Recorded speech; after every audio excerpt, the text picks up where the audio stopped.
Clorpromazina, medicamento antigo que ainda tem sua função e está indicado em diversos quadros da psiquiatria. É sobre ele que eu vou falar nesse vídeo. Eu sou a doutora Júlia Trindade, médica psiquiatra, e esse canal é o Tudo sobre Psiquiatria. Antes de seguir no vídeo, se inscreve no canal e ativa as notificações para não perder nada.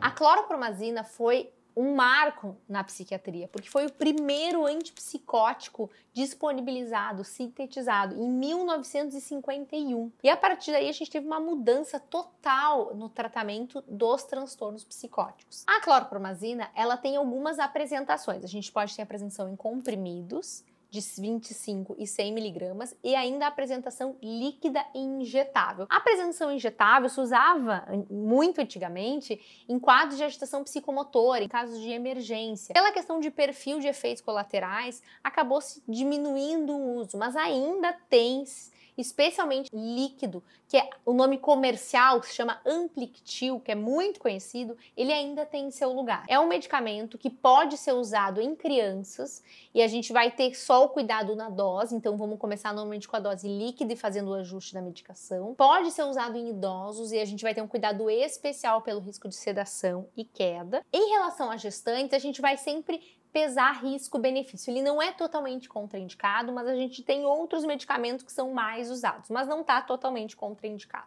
Os principais efeitos colaterais: boca seca, constipação, visão turva, tontura, normalmente toleráveis e autolimitados. Então, a maioria dos pacientes se adapta bem com a clorpromazina. O que se tem em relação a esses medicamentos mais antigos? O risco de discinesia tardia, que são movimentos involuntários com boca, com os olhos. A pessoa pode ficar com isso depois de usar muito tempo alguns antipsicóticos. Além disso, existe o que a gente chama de síndrome neuroléptica maligna, que é um quadro grave que pode ser desencadeado por alguns antipsicóticos e a gente precisa também ter esse cuidado. Além disso, num uso dose dependente, ele pode dar alteração de peso e da glicose, da glicemia, então precisa ter um acompanhamento também. É um medicamento que causa sedação, então ele acaba sendo usado em alguns casos de ansiedade, depressão, para dar sonolência, então a gente pode acabar usando. E em casos de agitação psicomotora, pacientes que estão muito agitados, a gente pode ajudar a dar uma diminuída com a clorpromazina. Tem que ser cuidado a função hepática e a função renal.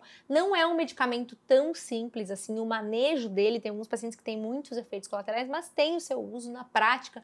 Em alguns casos a gente acaba indicando, até por estar disponível na rede pública. Então é um medicamento com acesso, com um custo de acesso melhor para muitos pacientes, já que a gente sabe que também essa é uma questão. Assim como outros antipsicóticos, pode alterar a libido, então pode dar alteração sexual, então também precisa ser cuidado isso. Em alguns casos a gente pode tentar medicações para melhorar isso, ou às vezes até a própria troca da medicação. É o tipo de medicamento que, como a gente tem novas opções terapêuticas com perfil de efeito colateral melhor, a gente acaba não sendo uma primeira escolha. Mas ele tá aí ainda dentro do arsenal possível e para muitos pacientes é o que funciona e tem muita gente que acaba usando. A contraindicação: pacientes com depressão respiratória grave ou se tiver alguma alergia a alguma fórmula que tá ali dentro da clorpromazina. O mecanismo de ação é através da ação inibitória da dopamina. Lembra que dopamina, esquizofrenia, sintomas positivos? Quem ainda não assistiu o vídeo vai lá assistir. Ele age bloqueando esses receptores de dopamina e diminuindo os sintomas psicóticos, a agitação,